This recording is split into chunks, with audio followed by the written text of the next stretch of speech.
one going. The draft is up. What map are we going to, sir? Oh, it's my favorite map, actually. So many people are like, Sham2, you are a silly person, but Dragonshire is going to be our map here. I'm very, very excited to see that because I say this all the time. Dragonshire is my favorite just because you get to see such great decision-making coming out of both these teams of when to do what on the map. And we will get into that when we get into the map. However, the draft has started already. People are picking and abandoning. It's getting pretty crazy. We have a ban on Kerrigan from Tempo Storm for the first, and a ban on Zeratul coming out there from 2Arc Gaming. So the Kerrigan ban seems pretty targeted up against Panucci. Everybody knows about 2Arc, their propensity for Kerrigans, for Illidan's. They really just have nice comps they set up around it, mind-boggling comps at times as well. And having that as a ban, the Zeratul ban, not really too surprising because she absolutely, like that Zeratul just ridiculously did a lot of work right there. So Tempo Storm is going to take the Sylvanas because she went right through those bans very quickly. She did, and you know what? That's a great pickup from them. As we keep saying, Sylvanas so great at pushing, so great at team fights. Wailing Arrows are undeniably one of the best heroics. However, 2Arc Gaming says we are not going to allow you to have, well, we're not going to allow you to get lost here. We're going to pick up the Vikings. And there they are in all their glory, not getting lost at all, my friends. But haven't seen Vikings a lot today. Has been a ban, hasn't really in a pick, though. That's true. That's true. We haven't seen the Vikings yet today. However, 2Arc Gaming, Tempo Storm, both these teams know how to use the Vikings pretty well. In fact, Tempo Storm, I know they have a pretty good set of Vikings. However, it's going to be a great pickup on Dragonshire because if you can get one of those Vikings, you still have two of the other Vikings. Sorry, one of those Vikings in the Dragon Knight. The other two Vikings still exist and can run around and cause a good amount of trouble. And the Vikings by themselves with those three bodies, I mean, you could do a lot of stuff with it. I'm really happy that the Vikings did join us in the Nexus because of that skill cap. Just the amount of things that we've seen players progressively do time and again with those three separate bodies. You know, in the future, I wouldn't be really too upset about seeing like a World of Warcraft raiding party with a tank, a healer, and a DPS as the same kind of style. Everyone has like their own little abilities and their own movements and all that. You know, we really have set the stage for some really unbelievable things, and the Lost Vikings, I think, is a truly wonderful addition to this game. Meanwhile, speaking of the Vikings, we're starting to see a little bit of fire come out, not only from the Vikings longboat raid, but also Kael'thas Sunstrider has been picked up here by 2Arc Gaming. If we see a Pyroblast again, oh my god, I'm going to be... That would be 3 for 3 that you've seen. That's true. That would be 3 for 3. Pyroblast on Kael'thas. It's a very curious thing. Meanwhile, Tempo Storm going to respond to Jaina. Jaina Bay. Now, this is probably going to be a Kael'thas on Quibsy.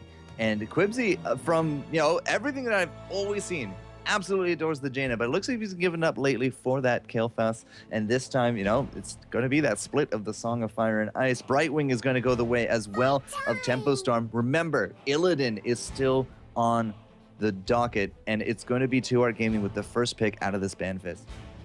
Right, so I don't think that there's a possibility we're going to see Illidan Abathur out of Tempo Storm because they still need a warrior. But they can still ban out the Illidan because Illidan by his lonesome, even without Abathur, is a very, very scary thing.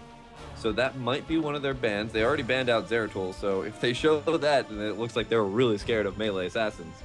Meanwhile, they could also ban out maybe a warrior they don't want to deal with later on. They actually still might be able to go for something crazy like their non-warrior composition. Because you could arguably say Vikings and Kael'thas could lead into a non-warrior composition. And if that is going to be the case, this would be a Mirrodin ban then. Yeah. Mirrodin, I think, would be a pretty good ban here. Anybody who can really get into the back line, you really want to keep that Kael'thas safe. And there's that Mirrodin ban. Oh, man. Are we going to see it? We very well could. Vikings do have Olaf, and Olaf is a very hefty kind of character. If this will be an Illidan comp, could be Illidan double support. Because the Brightwing's already down. Give us an Uther. We've seen Malfurion now back-to-back in 2 separate game sets from 2Arc. Could it be Uther, Illidan, Malfurion? It could very well. In fact, I think 2Arc actually got wrecked by that exact comp on Blackheart's Bay, which led them into a Game 3 over on the Misclick stream. You know what's not going to happen? I guess Illidan pick. All right, so scratch that. Who is there any melee left? Thrall, babe, Thrall, baby, come to us, brother. Yeah, right. Go Orc Bros, get the Rhaegar and the Thrall. All of a sudden, you get Blessing of the War Chief, right? So Tempo Storm with the Brightwing, very likely going to be going into promote. Could Tempo Storm, on the flip side, actually go into an Asmodan for the double promote? Oh my god, I'm seeing a Malfurion coming out here from the 2-arc. Yep. That's one of the healers. The fact that they're not picking a warrior is just putting me so on edge right now.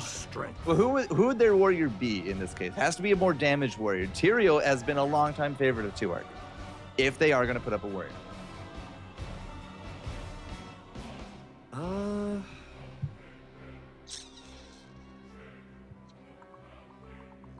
That's a good question. They're really thinking about it, but they got 10 seconds left. It will be a new Barak. Come on, 2-arc. You don't believe to your own meta? You don't believe your own meta.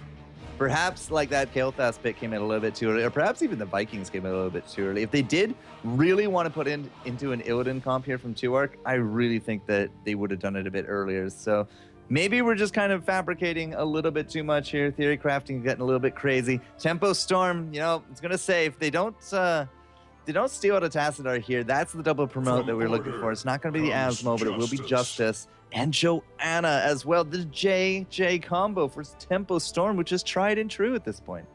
It's very, very tried and true. And so that's going to be actually pretty nice. With the Tassadar, with the Brightwing, double promote if they really want to, or maybe they just go with the Protective Shield on Brightwing. Either way, they have a very, very nice setup already. And then look at this. 2-arc Gaming just hates their own meta that they set over the past couple of games on Misclicks, because now they're coming into our stream and we're seeing ETC and Anu Barak on their side. Kael'thas, Lost Vikings, Malfurion to round out their team. Double warrior hype coming in. If it was going to be an Illidan comp, it got absolutely wrecked. Kerrigan was out from the get-go. Zeratul was out from the get-go. So I think now the big clinching point here is the Vikings. Yeah. What can the Vikings do for 2-arc here to gain that edge over Tempo Storm? And you know what? With double promote, I'm not sure there's much they can do. That's quite true. Well, the Vikings are actually pretty good at somewhat dealing with promote, right?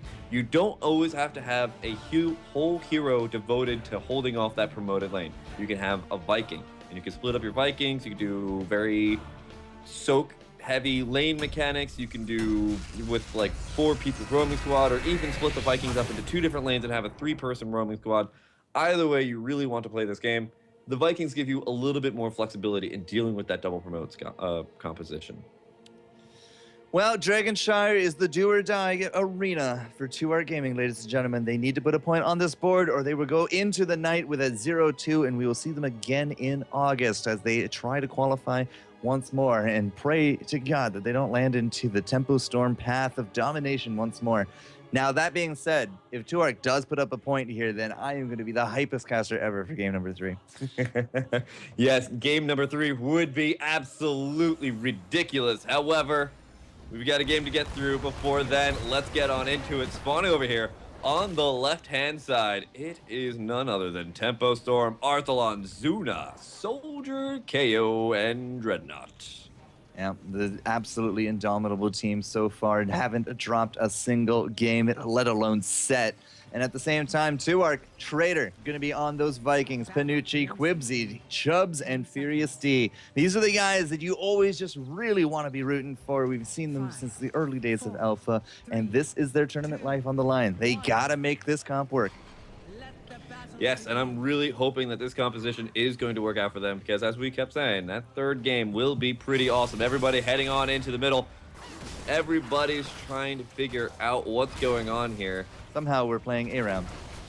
Yeah, I'm fine with that. Yeah, nice roots and combo on top of Arthalon, just a little bit too far forward, but there was not a stun ready to go from Panucci. He had already used it to counter stun the Joanna initiation, so that might have been a nice first blood, but now we are going to have some of these creep waves coming into it, so we are going to have to split into the other lanes. Both healers into the bottom. Looks like the Vikings will be into the top with Soldier and some ping pong action perhaps from Tempo Storm. Yeah, Furious D gonna move on in here. Looks like they want to do a good amount of damage here to Soldier. Can the Vikings let him get away? Oh, Olaf taking actually a couple of turret hits here. But Tempo Storm, 4-person stack in the mid lane, doing a good amount of damage, then moving on down to the bot lane. Malfurion be so scared. Very reminiscent of a Q stacking strategy from Tomb of the Spider Queen. You just stick together. But it's, I mean, this is actually the map that we developed this strategy on. I believe it was actually Evil Geniuses or ZPs, if you want to go farther back than that. They just, yeah, Glorious Gaming. They just set up with the 4, they clear out waves, and they go back and forth. And there's not really too much you can do about it when you split up like this. But you know, they adapted that very well. We've seen that throughout multiple maps now. And with the shrines up, it does look like it's going to go both to blue. Yeah, it looks like, well, at least for the time being, there is a little bit of a fight here with the Vikings trader trying to keep that shrine back under their control. Chubb's going to grab the bottom shrine, so it's going to be a nice little even trade here. Still, 0 takedowns on either side. Yeah, Furious D has been visiting this top lane pretty consistently. We do got the Olaf on that point. Eric and Baylog are holding down the creep wave, so but that will actually go red. Bottom is still blue here with Dreadnought, but Chubbs is going to be making a go at it, but I don't quite think either of these guys can really knock each other off. Yeah, and even then, there's still 3 people in the mid lane still going at it, going back and forth for this. And we've overlaid, we've overstayed the welcome, Sham 2. That's going to be the first blood on Chubbs. Oh, is it though? Is it though? He gets away, and Johanna goes up in the top lane. Oh my god, that was a reversal that we didn't see coming. Well, I eat crow right there, my friend. Never ever call it until it's over. But still, you the know red line. Nothing. Yeah, I'll tell you about that later. But with the top lane dominance going to 2-arc, that's going to be a little bit of a level lead there with. Yeah, and this is actually sitting pretty nice for them. It looks like now they're going to start going in here on Zuna, expecting that the haunting wave for the escape. But Panucci coming in here on the other side, trying to body block Zuna. Gonna go down. Tempo Storm down 2 takedowns. Yep. Down 2. They are about to be down an entire level here as well, but Soldier will save the day into the top lane. There is not going to be a threat of a dragon yet. Trader, you can see that Eric is just right behind that gate, and he's going to be holding down the experienced Soak mid because everybody went into the bottom, and it worked out very well for the 2-arc. If they are going for the body blocking buddies, it's a very old meta of having 2 big and beefy that can get into your back line, and you create that sandwich. So far, it's been working out much better than the previous attempt. Yes, it is working out very, very well for them, and they have a little bit of experience. Oh man, they pick up Arthlon as well. Zuna trying to get away. The haunting wave gonna get used, popping him in the middle of the dragon shrine, but nothing really there to follow him up. And you're quite right, with the double warrior meta here, they're able to really bully this backline very easily. Now, the Vikings, as an answer to Johanna, so far have not actually done that bad. They've gotten the kill, they've held down the lanes. We've also seen the swaps of Eric coming down there as well. And now with both shrines red, it's going to be close. Quibsy was looking for it, but it's going to be the collapse instead. Zuna going deep, and he will be rewarded with that kill, and just barely will get out of that one there as well. Furious D and Panucci just cannot get past Arthlon and KO on this one. But look at their sustain. They can just last for days and days and days. And meanwhile, while they keep sitting here trying to get that channel in, it seems fruitless. But the point is that they keep Zuna, KO, and Arthlon tied up and always having to sit there. And if they lapse for half a second, guess what? They lose the Dragon Knight. Now up top again, you know, Johanna, she just keeps going back and forth, tries to land damage on one of those Vikings that will not regen it in the next 5 seconds, i.e. not Olaf, and she's having a heck of a time with it. Dreadnought's now going to be the one ganked down here with Panucci, but here comes the rest of Tempo Storm. They're looking for a kill on top of Chubbs, and unfortunately that's not a door, Chubbs, that is a wall, and he is just going to continually take damage from the Arthlon, but he will still live right through a great protective shield at the end of it. Oh my god, that was absolutely critical timing there on the protective shield. That was absolutely amazing. This 4-person gank squad is absolutely amazing coming out here from 2-arc. And look at that experience lead that they're getting out of it.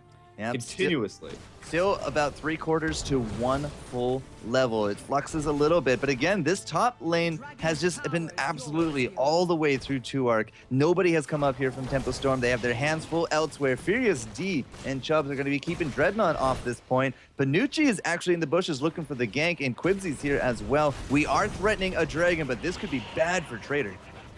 Yeah, Trader trying to get on out of here. He does have a jump available, and that's exactly what he's going to use. Gonna catch Olaf with a little bit. Oh, that was some really nice micro, but unfortunately, he auto attacks from Arthlon just a little bit too much. Gonna lose his Olaf here. And Trader's got to be a little bit careful here. Oh, he envenomed Trader. Eric. He envenomed him. Does I've never Zuna seen have that this escape? Does he have it? He has it. Yeah, just barely going to be able to get through that wall.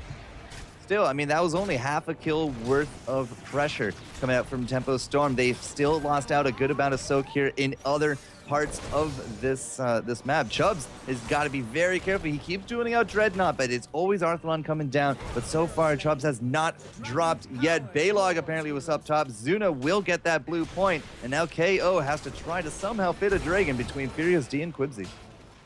Yeah, and that's going to be a very difficult battle. Meanwhile, the rest of Tempo Storm, Soldier, Dreadnought, and Arthlon are pushing down this bottom lane. They're doing a good amount of damage, taking out 2 towers so far.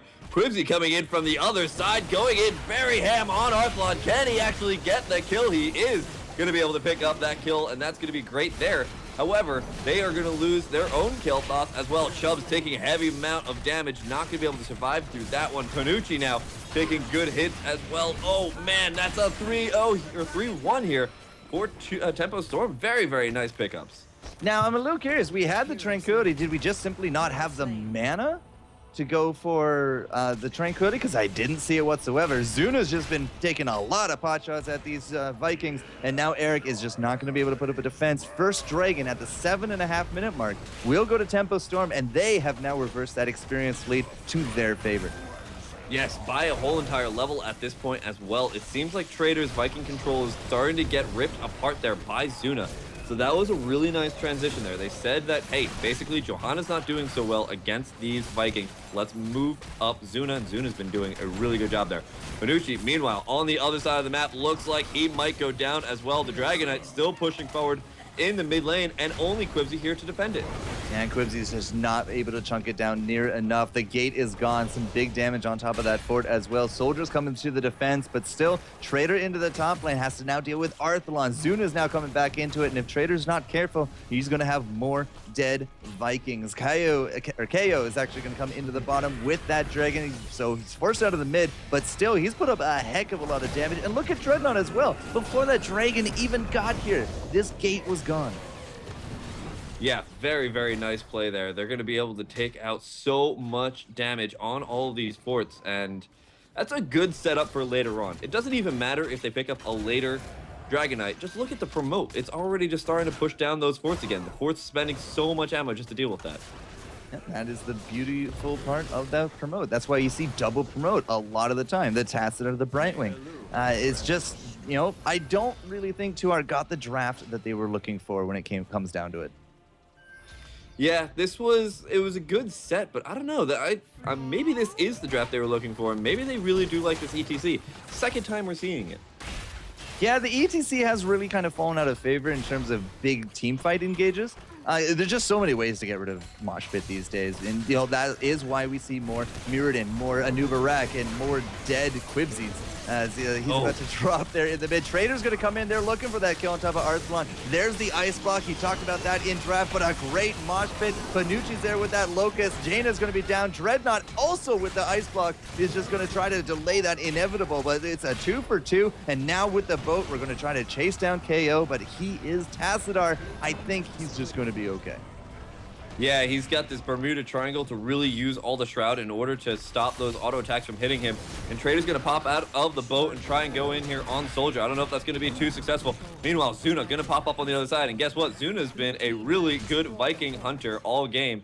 Doesn't look like he's going to continue that career right now. But still, 2ARC was able to turn that fight a little bit more so in their favor. Yeah, it was the Zuna escape. It wasn't really like an engage from him. And during all that, bottom fort gone. This creep wave is insane. The double Merc pressure with the Bruisers and the Stone Bros have just absolutely decimated this lane. And we're going to be looking at level 16 momentarily here from Tempo Storm. And once they get that level 16, we're going to see yet again that power spike as Sylvanas picks up the... Rip. Chubbs, I'm sorry. I'm sorry, Shantu. I'm so sorry. It's okay. Chubbs, man. That's actually a pretty big point anyway, because that's going to allow them to pick up both of these Oh, actually, I don't know if Zuna can hold this off for long enough. I don't think Yep, Whip's this is going to be another Dragon so. Knight. Oh, there he goes. Baylog down, Kael'thas down. I don't even know where the Vikings are, but I think they're all They're in the bot dead. lane. Oh, Zuna's Traitor. hunting them again. Oh, I saw Quibsy go down. Traitor's about to drop here. The Shadow Taker at the end of it. And as you said, a dragon on top of that. The 16-14 split is real, and Tempo Storm is cleaning up the rest of these maps. Yeah, Tempo Storm is doing absolutely amazing work here. They are destroying so much that 2Arc has tried to build, and that's really unfortunate for them because this is already looking like this might be the 2-0 for Tempo Storm. However, 2Arc not out of this yet. They haven't lost any keeps, but they are now under pressure. 17-15, like even with that split, you still really can't look for a big team fight. Furious D is gonna grab Johanna, get silenced out. Immediately the Iron Skin comes out, and now you see the Tranquility just trying to do its best for 2Arc, but still, they will heal up, but they're not getting any of these kills. Finally, maybe a Pyroblast for Johanna.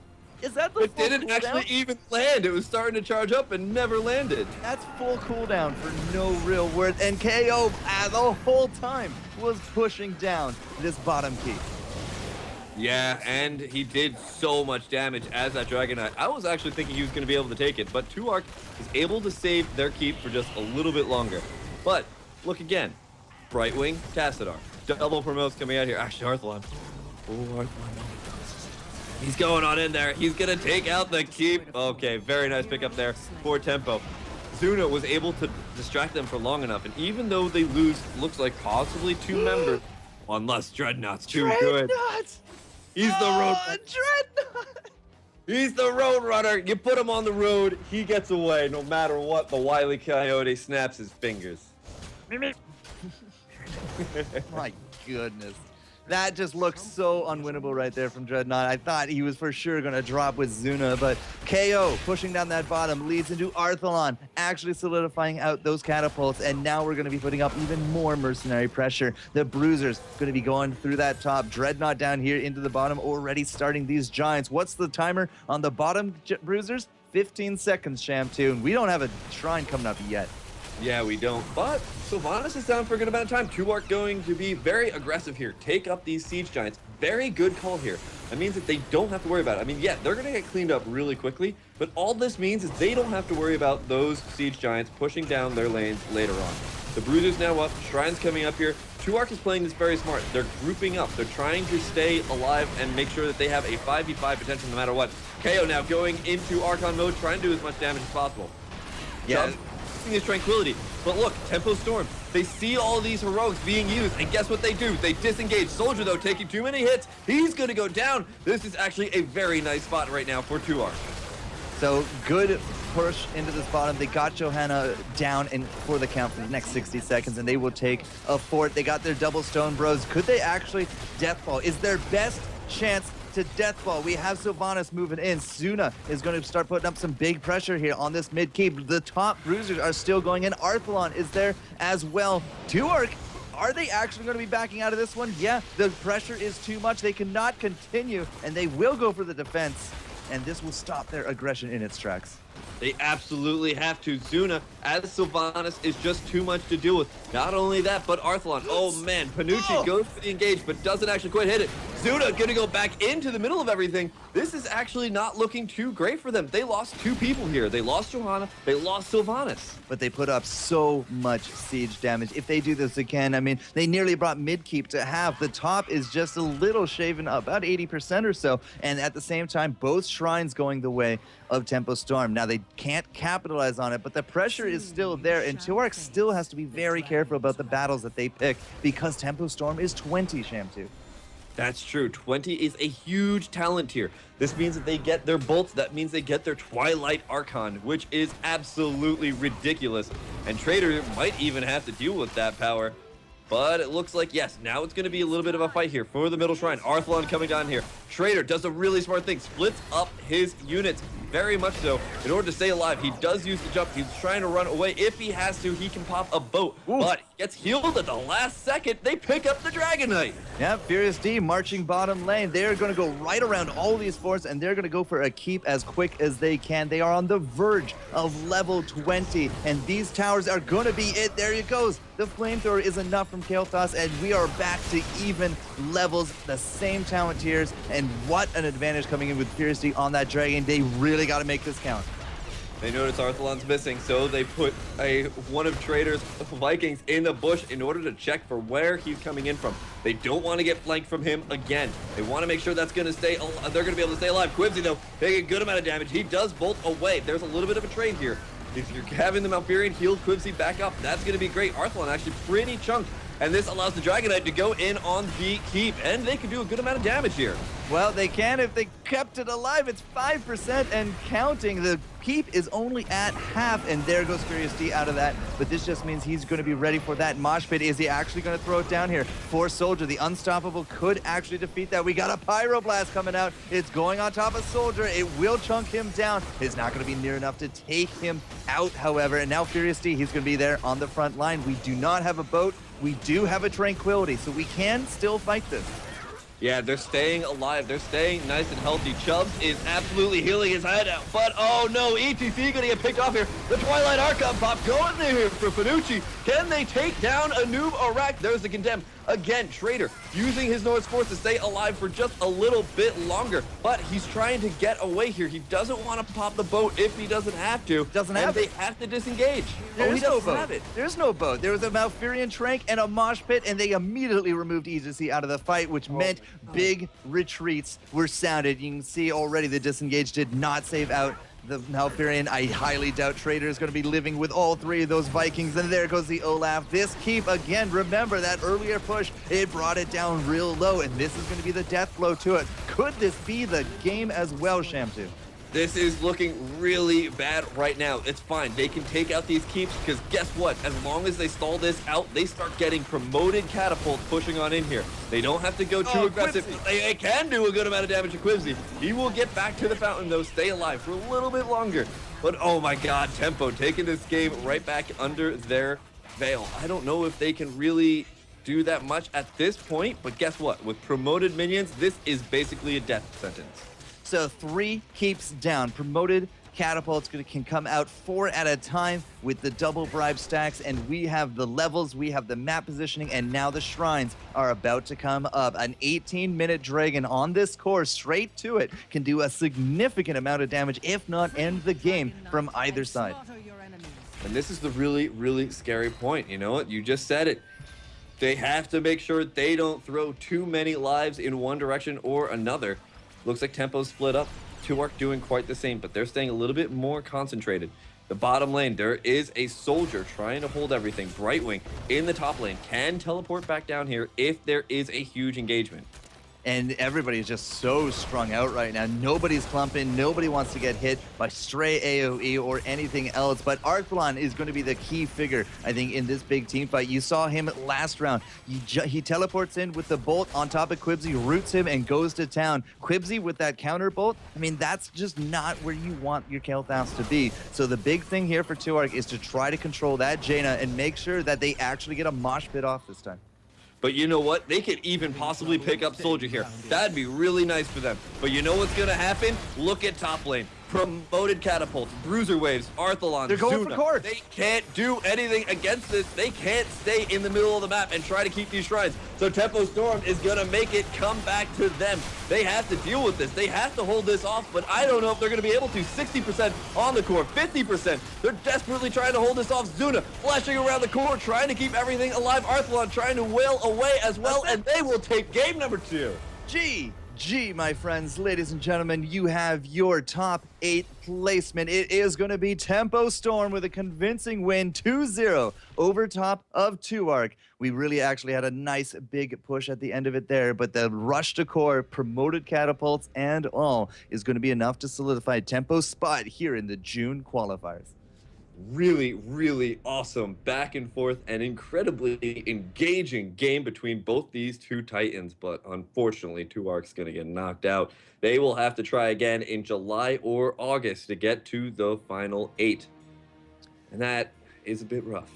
It is a little rough. I mean, they came so close to actually putting a point on that board. Their late game was finally kicking in, the level 16s, the level 20s, but man, oh man, like not only did the first kills go the way of Tuark, but then that late game was really coming together for them. But still, I mean, as soon as we swapped out the Joanna for the Zuna on that Sylvanas, you just started seeing Vikings hit the deck.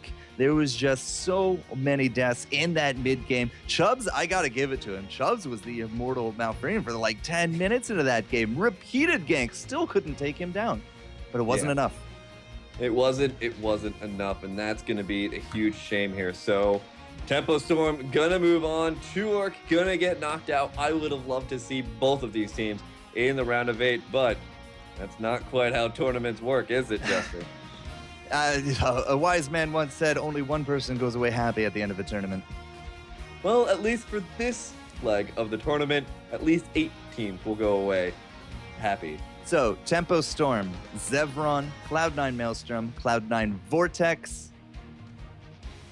I know there's 2 more, but actually, no, I don't think there should be one more at least, but it's not hitting me on the top of the head right now. I don't think they actually have the other. Yeah, I'm not sure it's actually finished up either, but at least those are your confirmed June qualifier entries, plus more. There's other streams now going on, ladies and gentlemen, because I think we're going to close up shop here at the end of this one.